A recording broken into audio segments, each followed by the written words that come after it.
오늘 우리에게 주시는 말씀 보겠습니다. 오늘 우리에게 주신 말씀은 사무엘상 13장 1절부터 7절까지 말씀입니다. 사무엘상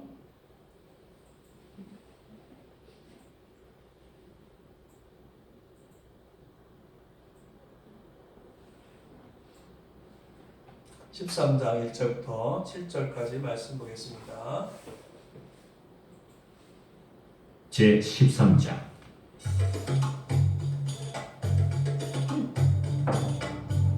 사울이 왕이 될 때 40세라.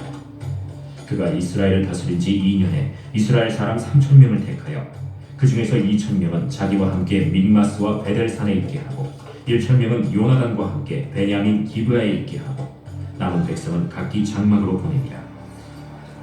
요나단이 게바에 있는 블레셋 사람의 수비대를 치매 블레셋 사람이 이를 들은지라. 사울이 온 땅에 나팔을 불어 이르되 히브리 사람들은 들으라 하니 온 이스라엘이 사울이 블레셋 사람들의 수비대를 친 것과 이스라엘이 블레셋 사람들의 미움을 받게 되었다 함을 듣고 그 백성이 길갈로 모여 사울을 따르니라. 블레셋 사람들이 이스라엘과 싸우려고 모였는데 병거가 3만여 마병이 6,000명이라. 백성은 해변에 모래같이 많더라. 그들이 올라와 베다웬 동쪽 믹마스에 진침해 이스라엘 사람들이 위급함을 보고 절박하여 굴과 수풀과 바위 틈과 은밀한 곳과 웅덩이에 숨으며 어떤 히브리 사람들은 요단을 건너 갓과 길르앗 땅으로 가되 사울은 아직 길갈에 있고 그를 따른 모든 백성은 떠나더라. 할렐루야, 반갑습니다. 오늘은 전쟁 준비라는 제목으로 하나님 말씀 보도록 하겠습니다. 성경의 역사는 단순히 과거의 일이 아닙니다. 하나님의 역사는 오늘도 우리 가운데 실존하고 있는 생생한 현실인 것을 여러분 믿으시길 바랍니다. 예배에 참석한 우리는 이 자리에 현존하고 계신 우리와 함께 계시는 하나님을 바라봐야 합니다.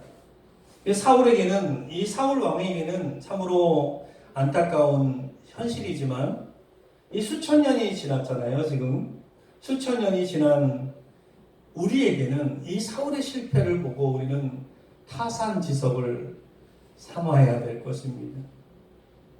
사울의 실패를 통해서 보여주시는 하나님의 음성을 들어야 돼요. 여러분, 사울이 왕이 될 때는요, 사울의 초창기에는 사울은요 아주 겸손한 사람이었고 또 성령 충만한 사람이었습니다. 자신의 모습을 아주 객관한 아주 명석하고 지혜로운 사람이었어요. 하나님의 영이 임해서 지혜로운 사람이었단 말이에요. 그런데 사울은 딱 거기까지 했습니다. 사울이 왕이 되어서 몇 년을 왕위에 있었습니까? 40년을 왕위에 있었습니다. 그러니까 초반기 아주 짧은 시기를 제외하고는 사울은요 자신의 정체성, 그러니까 자신을 정말 객관화해서 보는 그런 정체성의 시기를 잃어버리는 그런 시기를 거치더니 점차 하나님을 떠나는 행동을 하게 됩니다. 그래서 나중에는 성령님이 사울을 떠나는 결과를 맞이하게 됩니다. 그래서 오늘 우리는 이 말씀을 통해서 오늘부터는 우리가 사울이 연속적으로 실패하는 과정을 볼 거예요. 지금까지는 사울이 정말 하나님의 영에 충만해가지고 전쟁에서도 승리하고 막 그런 모습을 봤잖아요. 근데 이제부터는 사울의 실패하는 모습을 볼 거예요.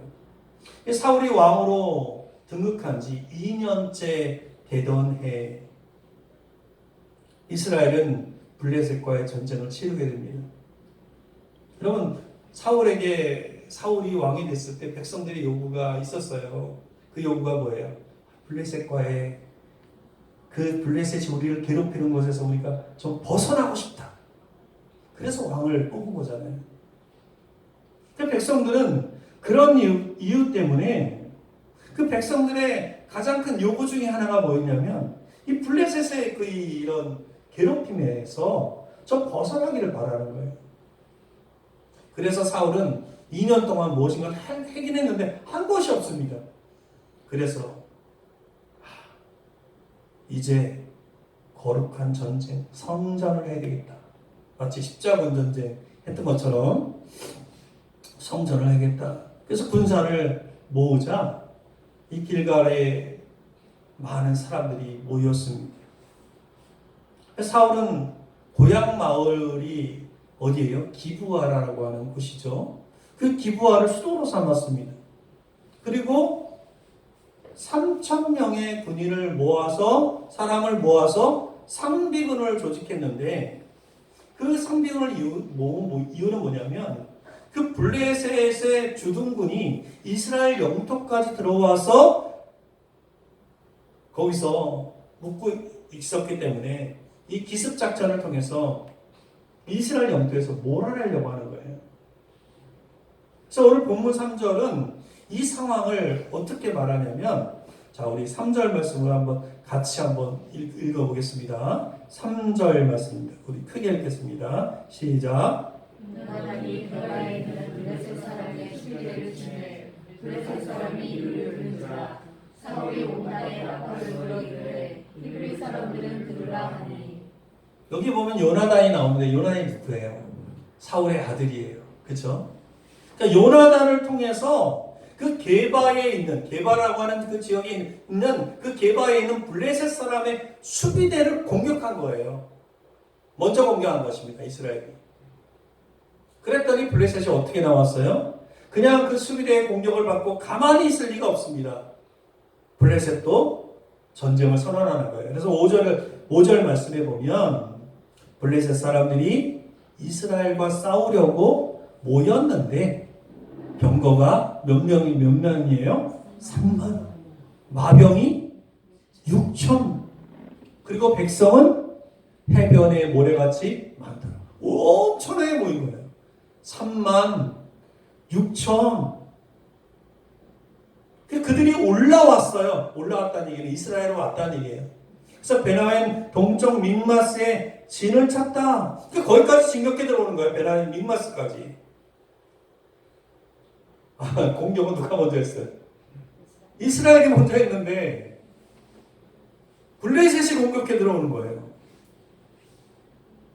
이 공격에 적절히 대항했습니까? 자, 6절, 7절 말씀이에요. 우리 한번 같이 읽어볼게요. 6절, 7절 시작. 이스라엘 사람들이 위권하고 절박하여 물과 수풀과 바위틈과 미련과 웅덩이에 숨으며 어떤 히브리 사람들은 유단을 건너 밭과 길라 땅으로 가되 사울 낮을 길가에 이르고 그를 따른 모든 백성은 털려나.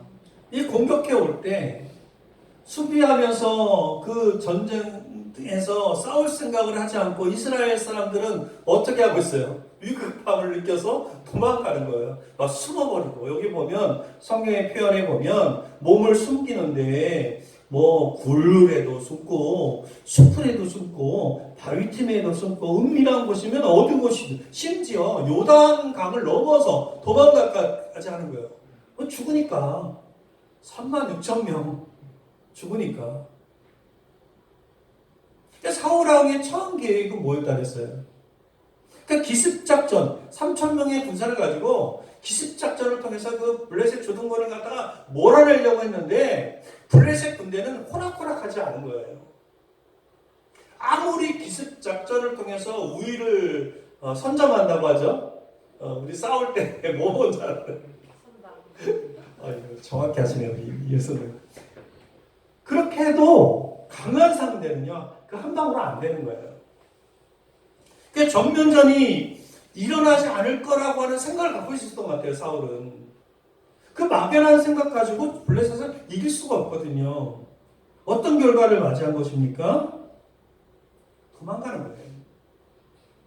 그러니까 블레셋의 군대는요, 잘 정비된, 아까도 얘기했지만, 자, 마병, 막 이렇게 다 분류가 다 되어 있는 거예요.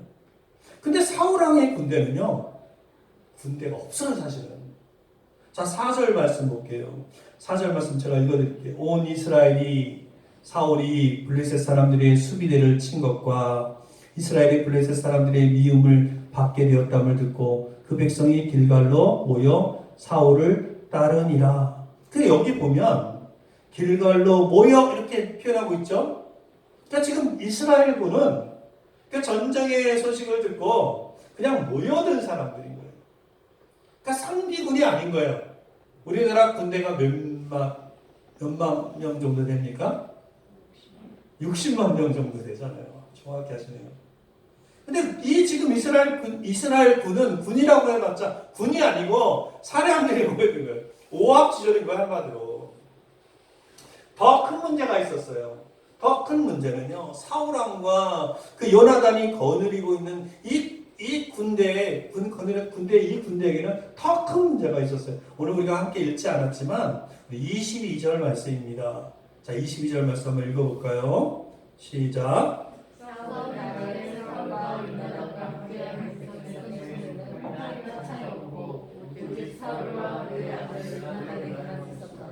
여러분 이 말씀은 놀랍지 않으세요? 사울왕이 얼마나 아니 지금 무기가 없는 거예요. 사울만 있고 요나단만 가지고 있고 무기가 없었다는 거예요. 그 나머지 군인들은 무기가 없었어요. 여러분 무기 없이 싸웠다는 것은 무엇을 의미합니까? 전쟁에 대한 준비가 전혀 없었다. 그러니까 사울왕이 처한 실패와 원인은 무엇입니까? 준비하지 못했다라는 거예요. 여러분 준비 없이 실행하는 일은요 실패하기 쉽습니다. 미래 기획되지 않은 일은요 실패하기 쉬워요. 제가 여러분 앞에서 이렇게 말씀 전하려고 얼마나 준비했겠습니까? 한 주 내내 준비하는 거예요. 한 주 내내. 여러분 제가 목회자잖아요. 여러분들이 만약에 목회자라면 목회자의 심정을 이해할 거예요. 한 주 내내 이렇게 한번 해볼까? 이렇게 한번 해볼까? 이렇게도 한번 해볼까? 이 말씀까지 해볼까? 매일 고민하는 거예요. 어제 저녁에도 보고 이 아침에 와서도 고치고 하는 겁니다.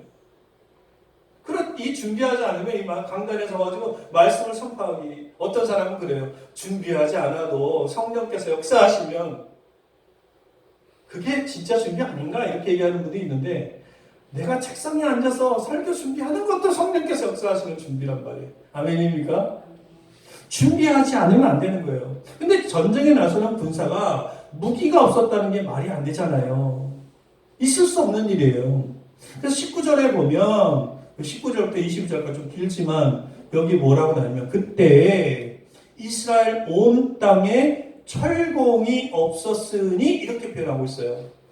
자, 이스라엘은 철공이 없는 거예요. 이 철공이 없었다는 얘기는 뭐냐면 그때 철로 무기를 만들 수 없었다는 얘기예요. 그러니까 이스라엘은 무기가 철이 아니라는 얘기예요. 무기가 있더라도 청동기, 우리 역사 시간에 배우면 석기, 청동기, 그 다음에 철기시대 이런 게 아닙니까? 반면에 블레셋의 군대는 무기가 뭐예요? 철기예요. 그러니까 청동기와 철기가 서로 싸우면 누가 깨지는 거예요? 청동기가 깨지고 망가지는 거예요.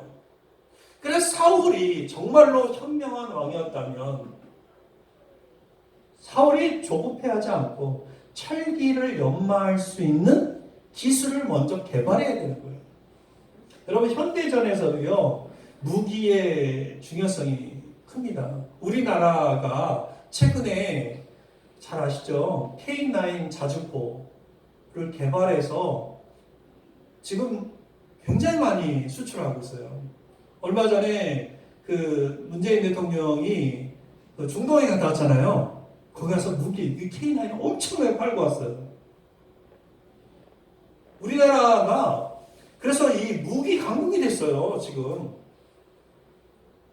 헬기 같은 것도 개발하고, 또 F-35 스텔스 전투기 같은 것도 개발하고요. 이렇게 됩니다. 이게 대한민국 군사 강국이 됐습니다. 뭐 하는 거예요? 준비한 거죠. 준비하는 거예요. 북한이 아무리 쳐들어와도 우리는 맞설 수 있는 준비를 하는 겁니다. 근데 당시 이스라엘은요, 블레셋에 지배하에 있었습니다. 그러니까 자꾸 침략을 받았다는 거예요. 침략을 받았어요. 그러니까 다시 말하면 이 이스라엘 사람들은 블레셋 사람들이 자기들이 자기 마음대로 주물럭 할 수 있는 그런 상태였다라는 거예요. 그때 블레셋 사람들이 이 이스라엘 사람들의 대장간을 다 없애버렸습니다.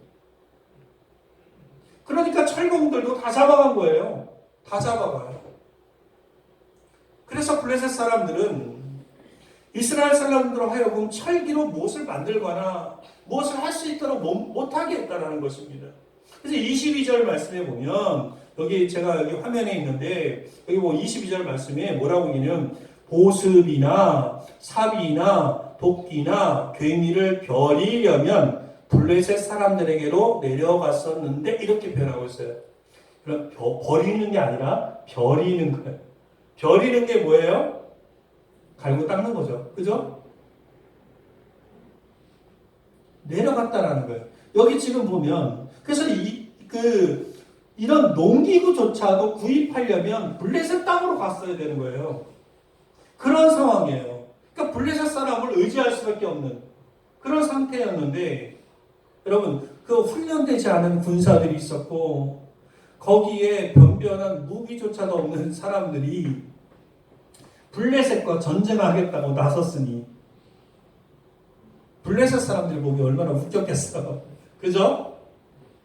요즘에 뭐 UFC 막 그렇게 하는 거 있잖아요. 일반인이 그 사람들하고 싸우겠다는 거예요. 비슷한 거예요. 여러분 블레셋의 군대를 보세요. 5절 말씀 다시 한번 볼까요? 아까 읽었던 말씀인데 다시 한번 크게 한번 읽어보겠습니다. 시작. 블레셋 사람들이 이스라엘과 싸우려 공격들을 여호와 사방이요 마병이 두성이며 백성은 해변에 물같이 나더라. 전쟁의 준비 없이 이 이스라엘 군대가 어떻게 승리할 수 있겠습니까? 더욱이 사울왕은요, 이 군사 없이 준비되지 않은 상태로 안일한 자세로 여러분 우리가 세상을 살면서 어떻습니까? 훌륭한 대학 가고 싶어하고 세상에서 성공하고 싶어합니다. 그죠? 우리가 그래서 어떤 성공한 사람들을 봅니다. 훌륭한 사람들을 봐요. 성공했다고 다 훌륭했다는 얘기가 아니라 노력하는 사람들을 본다는 거예요. 그래서 우리도 남들처럼 성공하고 싶어하고 여러분 성공하면 어때요? 부와 명예가 따라오잖아요. 그죠? 그런데 그렇게 다른 사람들을 닮고 싶어하면서도 그 사람들이 오랫동안 땀을 흘리고 피를 흘리면서 감내한 대가는 배우려고 하지 않는 데 문제가 있다는 거예요. 그들이 아무런 대가 없이 그것을 얻은 게 아니라는 것이죠. 그만큼 시간을 투자하고 물질을 투자하고 자신을 희생하면서 이루어낸 결과들 아닙니까? 여러분 우리 주변 애들 보면 농사를 짓는 분들 계세요. 농사 짓는 분 계시잖아요. 그죠? 여러분 농사를 잘 짓는 조건이 있어요. 농사를 잘 짓는 조건.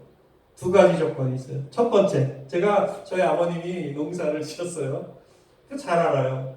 첫 번째 조건이 뭘까? 하늘이 도와줘요. 하늘이, 날씨를 포함해서 하늘이 도와줘요.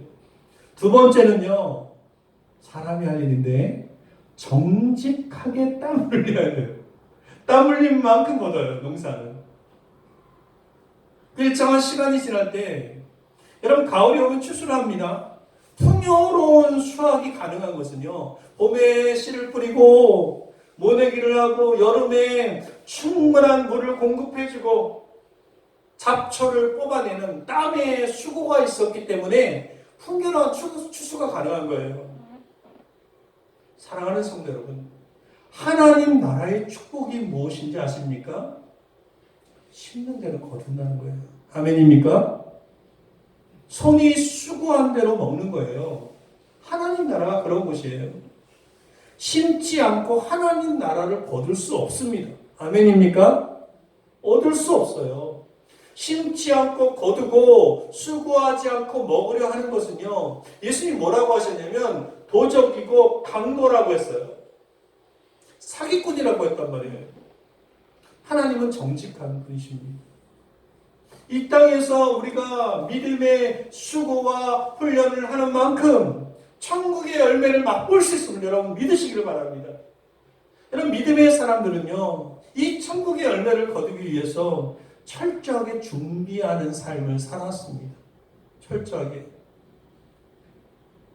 우리 사랑하는 노아, 똑같은 노아가요, 비를 피하기 위해서 여러분 어떻게 했습니까?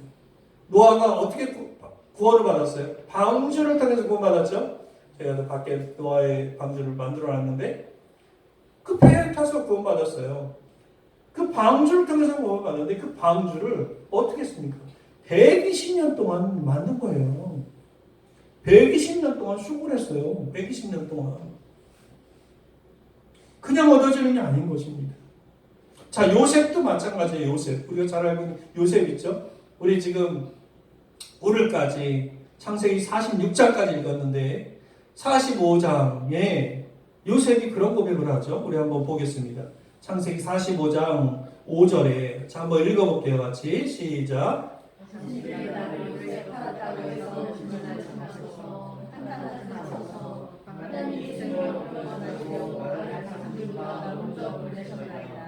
이 장면은요, 요셉이 총리가 된 다음에 나중에 그 가뭄의 시기를 거치고 형제들을 만나서 그 형제들이 두려워 떨고 있는, 자기를 팔았잖아요. 두려워 떨고 있는 그 형제들에게 고백하는 장면이에요. 뭐라고 얘기하는 거예요? 나를 팔았다고 근심하지 마소서. 그러면서 이야기하기를 하나님이 생명을 구원하시려고 나를 당신보다 먼저 보내셨나이다. 우리가 이 말씀 어제 읽었어요. 어제 액체인 성경에서. 요셉은요, 자기에게 닥친 모든 일을 어떻게 여겼습니까? 하나님의 섭리로 여기고 그가 어느 자리에 있든지 충실하게 살았던, 준비했던 삶을 살았던 사람이에요. 요셉은 부잣집 아들로 태어났어요. 야곱의 아들로. 어렸을 때는요, 얄미웠어요. 형들 잘못한 거 고자질만 하고, 자기 꿈꾼 거 막 그렇게 얘기하고 막 그러면서 비겁한 소년이었습니다. 그러니까 형들이 얼마나 미웠겠어요. 그러니까 형들이 처음엔 죽이려고 하다가. 여러분, 제가 이번 주에도 아내하고 어딜 가다가 왜 그 예수님이 유다의 자손이 되었는지 아십니까? 아는지 막 토론을 했어요. 우리가. 그 형제들이 요셉을 죽이려고 할 때 그를 구원해주고 그를 그냥 살리는 게 낫다고 이야기했던 사람이 두 사람이에요. 그 사람이 루벤과 유다거든요. 그냥 웅덩이에 넣는 게 낫다. 우리가 죽여서 뭐 하겠냐. 이런 얘기 했잖아요. 그리고 나서 도단에서 팔아요, 요셉을. 그 요셉은요, 팔려서 어디로 갑니까? 애굽으로 가죠. 그리고 보디발의 그 집에 그 종이 되옵니다. 근데 그 종살이를 할 때도 그가 얼마나 준비되는 삶을 살았면 그의 모든 그 집안일을 다 맡았습니다. 그 집은요, 개인 집이 아니라 그 국가의 범죄자들을 가두는 그 감옥이 있었던 그런 집이었습니다. 그러니까 요셉은 수많은 죄수들을 먹여 살리는 그런 살림살이를 하거든요. 거기서 그 돈을 관리하고 요셉이 맡아요. 그 기간에도 요셉은 자기 스스로는 인식하지 못했지만 성실하게 삶으로 훗날 총리가 되기 위한 그런 준비의 기간을 가졌다는 거예요. 사람을 관리하고 재정을 관리하는 훈련을 받은 것입니다. 그러다가 그 보디발의 아내가 유혹하잖아요. 그래서 유혹에 안 넘어가가지고 억울하게 옥살이를 합니다. 옥살이를 한 게 몇 년이에요? 2년 동안이에요. 2년 동안. 감옥에서 옥살이를 하면서 거기서도 신임을 얻어서 죄수들을 관리합니다. 그 기간도 요셉이 총리가 되기 위한 준비의 기간이었다라는 거예요. 사람을 관리하고 사람을 관찰하고 그거 우리 잘 알고 있잖아요. 술 맡은 관원장, 떡 굽는 관원장, 그들을 잘 관찰해서 그가 나중에 풀림을 받는 사건을 잘 알고 있지 않습니까? 그 기간이 정치를 익히는 기간이었단 말이에요. 여러분, 요셉이 꿈 한 번 잘 꿔가지고 출세한 게 아니에요. 무려 요셉은요, 그 오랜 시간, 성경적으로 이렇게 계산해 보면 13년이에요. 13년. 그 13년의 기간, 종살이한 기간, 감옥에 갇혀 있는 기간 다 포함됩니다. 얼마나 긴 시간입니까? 얼마나 긴 시간이에요. 자기에게 닥친 모든 삶의 환경 가운데서 그는 그 긴 기간 동안 철저하게 훈련받고 준비되었기 때문에 애굽의 총리가 될 수 있었던 것입니다. 그래서 이런 고백을 하는 거예요. 사랑하는 성도 여러분, 우리도 매일 온전한 신앙의 참된 축복, 풍성한 삶을 누리려면 준비하는 삶이 필요해요. 아멘입니까? 어떤 준비를 해야겠습니까? 제가 몇 가지만 말씀드리면, 첫 번째, 하루를 충실하게 살려면 아침에 말씀을 읽어야 돼요. 아침에 말씀을 읽어야 돼요. 주님의 음성을 듣는 시간을 가져야 돼요. 아침이 되게 중요해요. 아침에. 그래서 우리나라에는 전 세계 교회들이 하지 않는 뭐예요? 새벽 예배 하잖아요. 다른 나라는 안 해요. 새벽 예배. 우리나라만 합니다. 아침에 왜 그런 걸 하는 거예요? 말씀을 듣는 거예요. 하루를 계획하는 것입니다. 삶을 계획하는 거예요. 또 하루 중에 살면서 성령님을 의지하는 삶을 살아가야 돼요. 그게 준비하는 거예요. 그리고 저녁에 자기 전에 기도를 통해서 주님을 의지하는 것입니다. 씨를 뿌리는 겁니다. 여러분, 우리가 마지막 때를 살아가고 있을 수 있어요. 우리는 이때에 다시 오실 주님을 고대하며 살아야 합니다. 아멘입니까? 그러기 위해서 슬기로운 다섯 처녀가 돼야 돼요. 이 슬기로운 다섯 처녀가 뭐 들고 있었습니까? 등과 기름 들고 있었잖아요. 말씀과 성령입니다. 성령 충만한 거예요. 말씀 충만한 거예요. 다른 거 없어요. 우리가 아버지를 위해서, 하나님을 위해서 뭐 해야 하는 거 아니에요. 그냥 순종하며 사는 거예요. 우리 아버지 되시는 하나님은요, 뭐 한다고 좋아하고 뭐 안 한다고 좋아하지 않는, 우리 아버님, 어머니 오늘 와 계신데, 자녀들이 뭐 한다고 물론 좋죠. 하면 근데 같이 있어주는 거, 내 마음을 이해해주는 것만으로도 기쁘시죠? 그런 거예요. 우리가 우리의 믿음이라고 하는 것은 그분과 함께 하는 것입니다. 그래서 교회도 프로그램으로 돌아가서는 안 돼요. 절대로. 저는요, 제 자식들이, 제 아내가 저와 함께 있는 게 좋아요. 원해서가 아니에요. 우리는 성도로 살아가면서 준비하는 삶을 살아가야 합니다. 아멘입니까? 우리는 이 세상에 살면서 영적 싸움이에요. 이 영적 싸움에서 영적인 무기를 준비하고 살아가야 되는 거예요. 그 무기가 뭐예요? 우리가 이 세상을 살아가면서 이 세상은 우리가 순례길을 가는 거잖아요. 순례길을 가는 사람은요, 무기를 지참해야 돼요. 그래야 영적 전투에서 승리할 수 있는 것입니다. 여러분, 영적 전투는 마귀와의 싸움이에요. 근데 마귀에 대한 유일한 대처 방법이 뭔지 아십니까? 우리 베드로전서 5장 8절 9절 말씀이에요. 우리 한번 크게 한번 읽어보겠습니다. 시작. 그러나 깨어라, 너희 대적마귀가 우는 사자같이 불타나며 생사를 찾으니 너희는 믿음을 굳건하게 하여 그를 대적하라. 이는 세상에 있는 너희 형제들도 동일한 고난을 당하는 줄을 아니라. 아멘. 그럼 마귀와의 영적인 전투에 임하는 것은 무엇입니까? 여기 말씀해 보면 너희는 믿음을 굳게 하여 그를 대적하라. 그러니까 믿음을 굳게 해서 대적하는 방법밖에 없습니다. 여러분, 우리가 대적하지 않고 도망가잖아요. 이 등 뒤에는요, 보호덮개가 없어요. 하나님의 전신갑주를 보세요. 등에는 보호덮개가 없습니다. 그냥 우리가 도망간다면요, 창을 맞고 그냥 죽을 수 있습니다. 그렇기 때문에 마귀와 대적하는 것은 뭐냐면 마귀와 맞서서 싸우는 것이 유일한 대처 방법이라는 거예요. 영적 싸움에서는. 그래서 영적 싸움을 하기 위해서는 무엇을 입어야 된다고 이야기하고 있어요?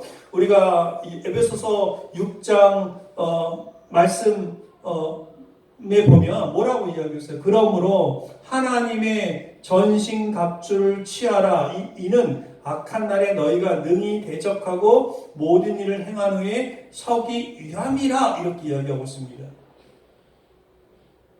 그러니까 여기 말씀에 보면 전신갑주를 취하라는 거예요. 너희가 악한 날이라는 것은 우리 일생에 있어서 각자에게 나에게 싸움을 걸어오는 그 사단이 싸움을 걸어오는 그 상황에 이런 마귀의 공격들이 어떤 거예요? 가장 큰 마귀의 공격은 뭔지 아십니까? 우리가 하나님의 선하심을 의심하게 만드는 거예요. 하나님이 선하시다. 하나님의 선하심을 의심하게 되면 성도는요, 낙심하거든요. 야, 하나님 날 사랑한다면 나를 이렇게 할 수 있어? 내가 하나님을 얼마나 오랫동안 믿었는데 내 인생은 왜 이래? 이렇게 의심한단 말이에요. 사단의 공격은 그거예요. 하나님의 전능하신 능력에 대해서 회의가 생기면 낙심합니다. 그래서 이런 상황에서 이런 공격들을 어떻게 막아야 됩니까? 무기를 잘 사용해야 돼요. 무기를. 그죠? 전쟁에서 지금 사울 얘기하는 거예요. 성경은 어떤 무기를 이야기하고 있냐면 우리 한번 읽어볼게요. 같이. 에베소서 6장 14절 17절 말씀입니다. 우리 잘 알고 있는 말씀이에요. 크게 한번 읽어보겠습니다. 시작. 그런즉 서서 진리로 너의 허리띠를 띠고 의의 호심경을 붙이고 평안의 복음이 준비한 것으로 신을 신고 이루어 너의 매일매일 방패를 가지고 이로써 네 악한 자의 모든 불화살을 소멸하고 구원의 기도와 생명의 곧 하나님의 말씀을 가지라. 하나하나 잘 묵상하시기를 바랍니다. 마귀의 공격을 대항하기 위해서 이 전신갑주를 입는데 가장 중요한 게 두 개가 있어요. 방패와 검인 거예요. 방패가 뭐예요? 믿음의 방패. 믿음이 있습니다. 검은 뭐예요? 공격에 효과적으로 저항하기 위해서는 가장 좋은 방법은 내가 공격하는 거예요. 그게 검이에요. 그게 성령의 검이라고 했어요. 이 성령의 검이 무엇입니까? 우리가 잘 알고 있는 것처럼 하나님 말씀이에요. 하나님 말씀을 가지고 이 마귀의 계계를 물리치는 것입니다. 다윗도 그랬어요. 다윗이 얼마나 오랜 기간 동안 고통스러웠습니까? 10여 년을 사울이 쫓아다녔어요. 그런 상황 가운데 다윗이 고백하면 기도하잖아요. 시편 119편 81절에 보면 이런 말씀이 있어요. 나의 영혼이 주의 구원을 사모하기에 피곤하오나 나는 주의 말씀을 바라나이다. 아멘. 피곤하오나 나는 주의 말씀을 바라나이다. 왜 다윗이 왜 그렇게 한 것입니까? 영적 전투에서 승리하기 위해서 그렇게 한 거예요. 여러분, 성도가 말씀을 잃어버리고 산다는 것은요, 성령의 검을 놓치고 마귀와 대적하는 것을 의미하는 것입니다. 성령의 검을 놓치는 거예요. 지금 누구랑 똑같아요? 사울하고 똑같은 거예요. 그죠? 무기가 없어요. 사울은 지금. 사울의 군대는 무기가 없어요. 그러니까 성령의 검을 놓쳤다는 것은 무엇이에요? 성령의 검을 놓쳤다는 것은 하나님의 말씀을 사용하는 것을 미숙한 거예요. 아멘입니까? 미숙한 거예요. 많은 그리스도인들이 성경을 안 읽으니까, 말씀과 함께 하지 않으니까 마귀의 계계를 하나님의 말씀으로 물리치는 것에 미숙한 거예요. 그래서 말씀을 놓치고 살아가면 어떤 현상이 일어나냐면 신앙생활에 회의가 들고 의심하고 실망하는 거예요.